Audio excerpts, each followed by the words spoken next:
Hello everyone, কি অবস্থা সকলের? আশা করি সকলে ভালো আছেন। শীতকাল এসে পড়েছে। আজকের ভিডিওতে আমরা আলোচনা করব শীতকালের ভিতরে কিভাবে আপনারা গাপ্পি মাছ সার্ভাইভ করাতে পারেন। আর আজকের টপিক হচ্ছে শুধুমাত্র শ্রিম্প এবং রেড মস্কো। যে শীতকালের মধ্যে আপনারা রেড মস্কো বাচ্চা কীভাবে সার্ভাইভ করাবেন এবং শ্রিম্পের জন্য কী কী ব্যবস্থা নিতে পারেন, চলুন আজকে ভিডিওটি শুরু করা যাক।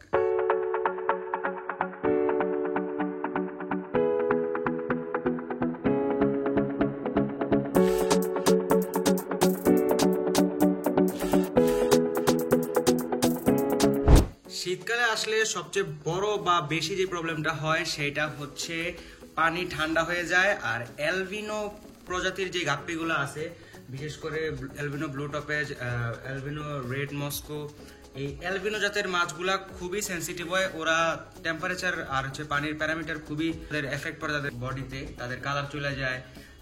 মাছ বিশেষ করে যে প্রবলেমটা বেশি হয়, মাছ মারা যায়। তো সেক্ষেত্রে কি করতে হবে? সেক্ষেত্রে প্রচুর পরিমাণে প্ল্যান্টস আপনাদের ইউজ করতে হবে।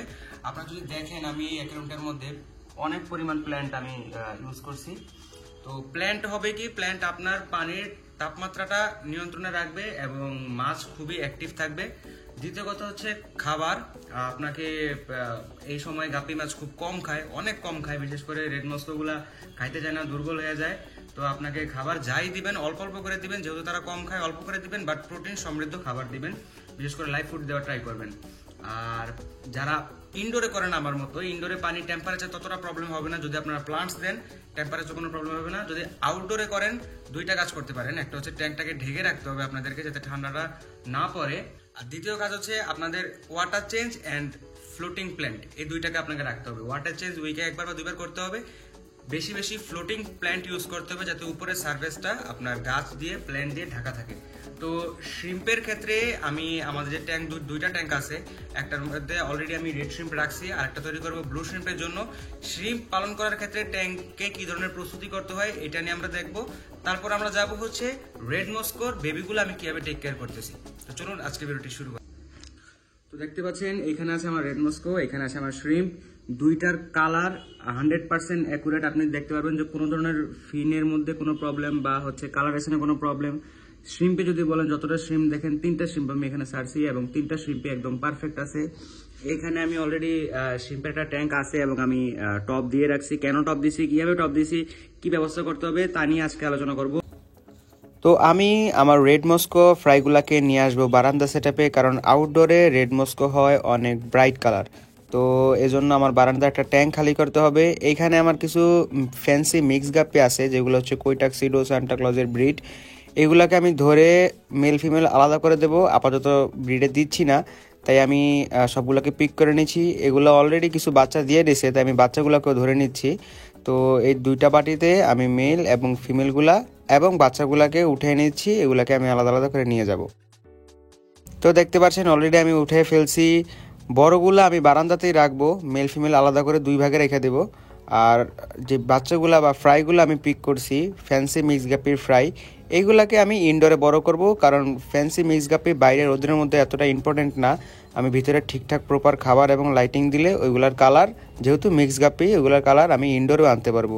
কিন্তু রেড মস্কোর মতো যেই ফ্রাইগুলো আছে, ওইগুলো খুব সেন্সিটিভ, ওইগুলো সূর্যের আলো লাগে, যার কারণে ওইগুলাকে আমি আউটডোরেই সেট আপ করবো। আমরা ফ্যান্সি মিক্স গাপ্পির ফ্রাইগুলা ভিতরে ইনডোর সেট আপে নিয়ে যাই। তো ভিডিওর মাঝখানে আমি বলতে চাচ্ছি, আমাদের 3K সাবস্ক্রাইবার উপলক্ষে গিভওয়ে চলছে। যারা যারা এখনও গিভওয়ে টপিকটা জানেন না, আমি আই কার্টনে আমার ভিডিওর লিঙ্কটা দিয়ে দেবো, ডেসক্রিপশনে ভিডিওর লিঙ্ক আমি দিয়ে দেবো, 2 জায়গাতে থাকবে, আপনারা গিয়ে দেখতে পারেন। আমি 1000 টাকা প্লাস গাপ্পি এবং শ্রিম্প গিভওয়ে করতেছি। তো যারা যারা পার্টিসিপেট করতে চান, ডেসক্রিপশনে ভিডিও আছে, ওটা দেখে ফুল ইনফরমেশন নিতে পারেন। অথবা আমি যদি বলে দিই যে এই ভিডিওর ডেসক্রিপশনে আমার ফেসবুক পেজের লিঙ্ক আছে, সেই ফেসবুক পেজকে ফলো করতে হবে এবং সেই ফেসবুক পেজের কমেন্ট বক্সে আপনি কত মিনিট পর্যন্ত ভিডিওটা দেখছেন সেটা দিয়ে দিতে হবে। পারলে আপনার 5 জন ফ্রেন্ডকে মেনশন করে দিন এবং ভিডিওটা শেয়ার করে দিন ফেসবুক থেকে।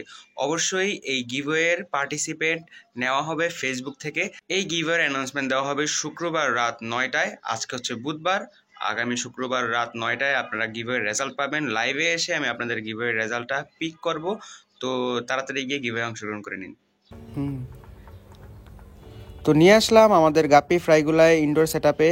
তো আমি এই যে ট্যাঙ্কটা দেখতে পাচ্ছেন, এখানে আমি আমার ফ্যান্সি মিক্স ফ্রাইগুলো বড় করতেছি এবং সেম ট্যাঙ্কের মধ্যেই আমি আমার রেড মস্কোর ফ্রাই নিচ্ছি। টেম্পারেচার অ্যাক্লিমেশনের জন্য রেখে দিলাম ফ্রাইগুলা, এবং ভালো করে দেখলে বুঝতে পারবেন এখানে আমি একটা ব্রিডিং বক্সের মধ্যে রেড মস্কো দিছি যাতে এগুলা বাচ্চা দেয়, কারণ রেড মস্কো প্রচুর নিজের বাচ্চা নিজে খেয়ে ফেলে, এগুলার বাচ্চা রাখা খুবই টাফ জিনিস, যার কারণে ব্রিডিং বক্স লাগে। এক সপ্তাহ আগে অনেকগুলো বাচ্চা পাইছি আর এইবার অনেকগুলো বাচ্চা পাইলাম, আমি এগুলাকে আলাদা করে নেই।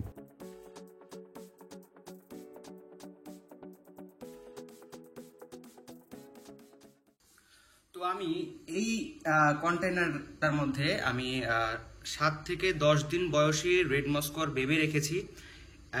আর আমি এই শীতকালে আমার কয়েকটা শীতকাল কাটছে এই গাপ্পি মাছের পালন করা শুরুর পর থেকে, প্রায় 2টা না 3টার মতো শীতকাল কাটছে, এবং রেড মস্কোর দিক দিয়ে আমি প্রতিবারই ফেল হয়েছি, কোনোবারই আমি রেড মস্কো সার্ভাইভ করাতে পারি নাই। হয়তো বা 20টা 25টা 30টা বাচ্চা পাইলো, এখান থেকে 4-5টা বাঁচতো। এইবার আমার টার্গেট হচ্ছে আমি এবার যত বেশি পারি সম্ভব রেড মস্কো বাঁচাবো, এবং শ্রিম্পের উপরে আমি একটু আইডিয়া বেশি নেব, কারণ শ্রিম্পের উপর আমার অভিজ্ঞতা ততটা বেশি না। তো কি কি ব্যবস্থা করতেছি চলুন দেখে নিই। তো এই বক্সটাতে আমি প্রায় 7 থেকে 8 দিন পুরনো বা 8 দিন বয়সের রেড মস্কো ফ্রাই রেখেছি। এখানে আমি নিয়মিত পানি চেঞ্জ করতাম, নিয়মিত কোয়ালিটিফুল খাবার দিতাম, আর এটা ইনডোরেই থাকতো। তো মোটামুটি 7-8 দিন বয়স হয়ে গেছে এদের, যার কারণে আমি এখন এদেরকে বাইরের আউটডোর সেটআপে নিয়ে আসলাম এবং রেখে দিলাম টেম্পারেচার অ্যাক্লিমেশনের জন্য। 2000 years later. তো এদের টেম্পারেচার অ্যাক্লিমেশন হয়ে গেছে। আমি এখন এদেরকে একটা একটা করে ধরে রাখবো, আর আমি গনে গনে রাখবো কত পিস হয়।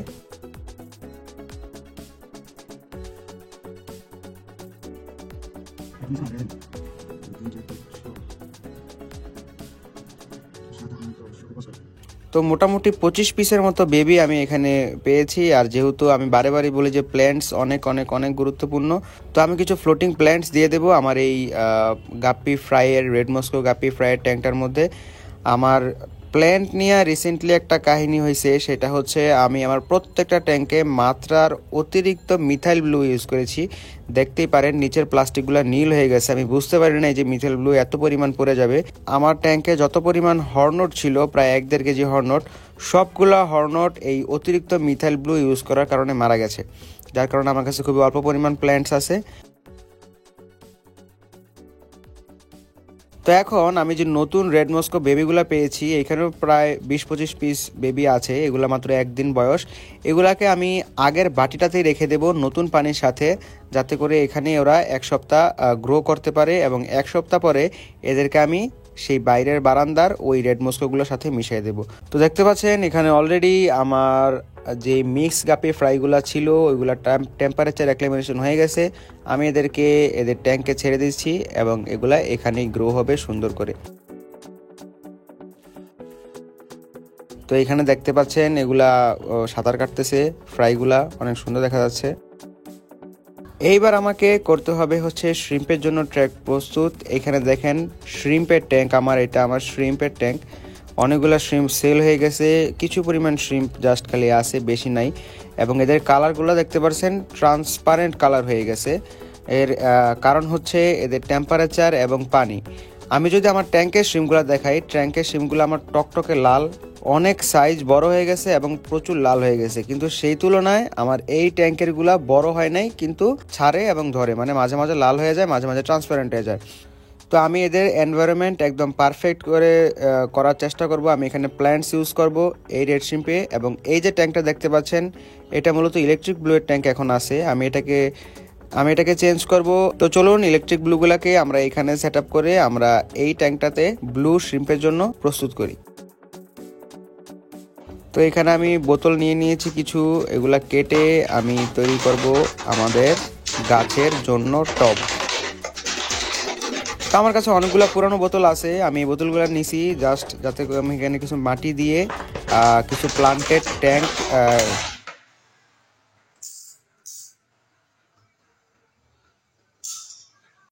তো আমি এদেরকে নিচ্ছি যাতে আমি এখানে মাটি দিয়ে কিছু প্ল্যান্ট বসাইতে পারি। তো প্রথম পর্যায়ে আমি অনেকগুলো বোতল নেব না, অলরেডি আমি ভেঙে ফেলছি।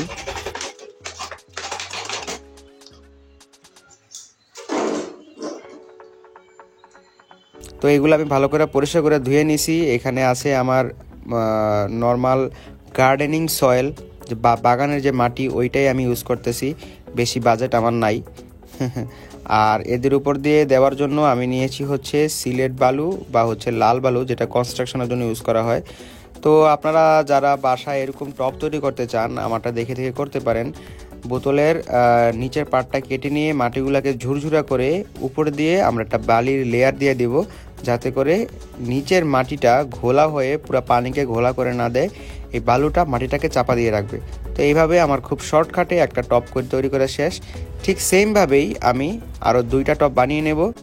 আপনারা আপনাদের নিজেদের পছন্দ মতো সাইজ দিতে পারেন। আমি এখানে যত নতুন প্ল্যান্ট আনবো এক্সপেরিমেন্টের জন্য আমি এখানেই প্ল্যান্টস আগে বসাবো, যার কারণে আমি একটু বড় বড় নিয়েছি। পরবর্তী যেগুলো নেব ওগুলো হয়তো বা এই তুলনায় একটু ছোট ছোট বোতল কেটে নেব, যাতে এক একটা ট্যাঙ্কে অল্প কিছু থাকে। তো এক্সপেরিমেন্টের জন্য 2 লিটারের বোতল নিয়েছি, আপনারা চাইলে বড় নিতে পারেন, চাইলে ছোট নিতে পারেন। আর এইভাবেই আপনারা এগুলোর মধ্যে মাটি এবং বালি দিয়ে নেবেন। তো এখানে দেখতে পাচ্ছেন আমার 3টা টব অলরেডি তৈরি করা শেষ। আমি নিয়ে নিয়েছি আমার প্ল্যান্ট। এই প্ল্যান্টগুলো আমার গত ভিডিওতে দেখতে পারবেন, যারা আমার আগের ভিডিওটা দেখেছেন তারা জানবেন এটা আমি দোকান থেকে কিনে এনেছি। কিছু পরিমাণ ট্রিম করে আমি আমার অ্যাকোরিয়ামে দিয়েছি, প্লান্টেড অ্যাকোরিয়ামের মধ্যে দিয়েছি, আর বাকিগুলো রয়ে গেছিলো। তো আমি এগুলা এখন মাটিতে প্লান্ট করব, কারণ মাটি থেকে নিউট্রিয়াস পেয়ে এগুলো আরও খুব ফাস্ট গ্রো করবে। তো চলুন আমরা স্টিমগুলোকে ছোট ছোট ভাগের টুকরা করে কেটে নিয়ে 3টা টবের জন্য টুকরা করে নেই, যাতে আমরা 3টা টবেই মোটামুটি ভালো অ্যামাউন্টভাবে লাগাতে পারি। তো এই প্ল্যান্টগুলার বিশেষত হচ্ছে এগুলার কিছুক্ষণ পর পরেই এগুলার শিকড় বের হয়। আমি ক্লোজলি আপনাদের দেখাতে পারি না, যেহেতু ক্যামেরাটা এক জায়গায় সেট করে রাখছি, নাহলে জুম করে দেখাইতাম ভালো করে। তো ওই শিকড়ের পাটটাকে মাটির নিচে পুঁতে দিলেই হয়, বা মাটির নিচে না পুঁতলেও হয়, নর্মালি রেখে দিলে এগুলো বাড়ে। কিন্তু মাটির নিচে যদি শিকড়টা দিয়ে দেন তাহলে আপনার প্লান্টসটা খুব ফাস্ট গ্রো করবে। তো আমি এগুলাকে ওই শিকড় সহই কেটে নিচ্ছি, যাতে শিকড়টা মাটিতে ঢুকে দেওয়া যায় এবং প্লান্টসটা খুব ফাস্ট গ্রো করে। ঠিক সেমভাবে আপনারা যে সবুজ প্লান্টসগুলো দেখতে পাচ্ছেন আমি এগুলাকেও টুকরা টুকরা করে নেব। তো চলুন আমরা একটু ভিডিওটা ফাস্ট ফরওয়ার্ড করে দিই।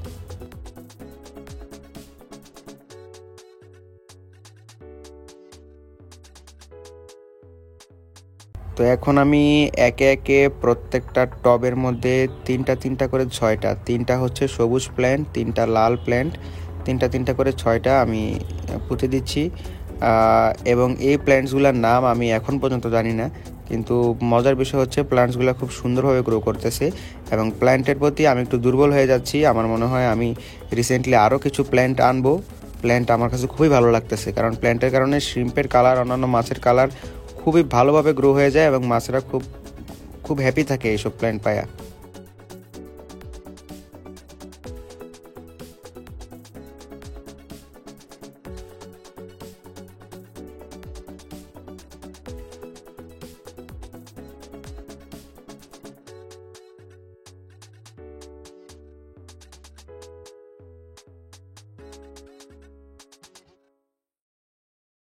তো আমাদের প্লান্ট রেডি করা শেষ। এই প্লান্টের টপগুলা আমরা এখন এই ট্যাঙ্কে একটা দেব, যেটা হচ্ছে ইলেকট্রিক ব্লু এখন আছে, বাট আমি ব্লু শ্রিম্প করতেছি। আর ওই ট্যাঙ্কে একটা দেব যেটা এখন রেড শ্রিম্পের মধ্যে আছে। তো আগে আমি এই ট্যাঙ্কটা খালি করে নিই। তো চলুন ট্যাঙ্কটা খালি করি। এই ট্যাঙ্কটা খালি করার আগে যেহেতু মাছগুলা শিফট করতে হবে, আর মাছগুলা শিফট করবো আমি এইখানে, তো রেড টেল প্লাটিনামটা আমি এখানে দিয়ে দেবো। তো যেহেতু আমার এই রুমের প্রত্যেকটা ট্যাঙ্কের টেম্পারেচার একই রকম, সেই কারণে আমার আর টেম্পারেচার অ্যাক্লিমেশন করতে হবে না। আমি জাস্ট খালি ডান সাইডের ট্যাঙ্ক থেকে মাছগুলো ধরে বাম সাইডের ট্যাঙ্কে দিয়ে দিলাম। আর এইখানে যে ইলেকট্রিক ব্লুটা আপনারা দেখতে পাচ্ছেন, দেখেন এগুলো ওরা এত ফ্রেন্ডলি, আমি একবারে সব ধরে ফেলতে পারছি। ওরা খুবই ফ্রেন্ডলি আমার সাথে, আমি আসলে মনে করে যে খাবার দিতে আসে। তো এগুলো আমার ধরা শেষ, আমি এদেরকে রেখে দেব নতুন ট্যাঙ্কটার মধ্যে। যদিও টেম্পারেচার অ্যাক্লিমেশন করতে লাগে না, তারপর আমি রাইখা দিলাম কিছুক্ষণ। আমি একটু পরে এখানে সবগুলাকে রিলিজ করে দেব। এইবার পালা হচ্ছে এইখানে স্যান্ড দেওয়া, কারণ শ্রিম্প স্যান্ড প্রচুর পছন্দ করে। তো ওই ট্যাঙ্কটাতেও আমি এক কোনায় স্যান্ড দিয়ে রাখছি। দেখেন স্যান্ডগুলো আমার ভালোভাবে ধোয়া হয় নাই, তবে প্যারা নাই, এই যে ময়লা বা এই যে ঘোলাটে ভাব এটা ফিল্টারের সাথে ঠিক হয়ে যাবে। তো আমি এখানে কিছু স্যান্ড দিয়ে দিলাম, কারণ এরা স্যান্ডে ঘোরাফেরা করতে খুব পছন্দ করে এবং এরা স্যান্ড সারাক্ষণ ঘুরতে থাকে। আর স্যান্ড দেওয়া শেষে আমি এখানে দিয়ে দেবো হচ্ছে আমার তৈরি করা টপটা। যখন আপনারা এসব ট্যাঙ্কের মধ্যে টপ দিবেন খুবই সাবধান থাকবেন। আপনারা যদি খুব ফোর্সফুলি এটাকে রাখেন সব বালি কিন্তু উড়ে চলে যাবে, একদম মাটি নিচে থেকে উঠে যাবে। আপনাদের খুব জেন্টেলভাবে এটাকে রাখতে হবে যাতে এটার বালিগুলো সরে না যায়। ঠিক সেমভাবে আমি আরেকটা পট রেখে দেবো আমার রেড শ্রিম্পের ট্যাঙ্কে, এবং আমি আরেকটা পট নিয়ে যাব আমার বারান্দা সেটআপে। তো আমি এই টপটাকে রেখে দিচ্ছি আমি আমার রেড শ্রিম্পের ট্যাঙ্কে, এবং খুবই আস্তে রাখতে হবে যাতে পানিটা ঘোলাটে না করে দেয়।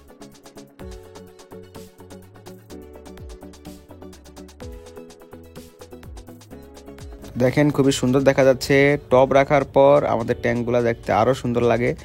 তো এখন আমাদের যে ইলেকট্রিক ব্লু আছে এগুলো আমরা ছেড়ে দিই, অনেকক্ষণ হয়ে গেছে, যদিও টেম্পারেচার সেমই ছিল। এই যে থার্ড টপ এটাকে নিয়ে যাব আমাদের বারান্দা সেটআপে।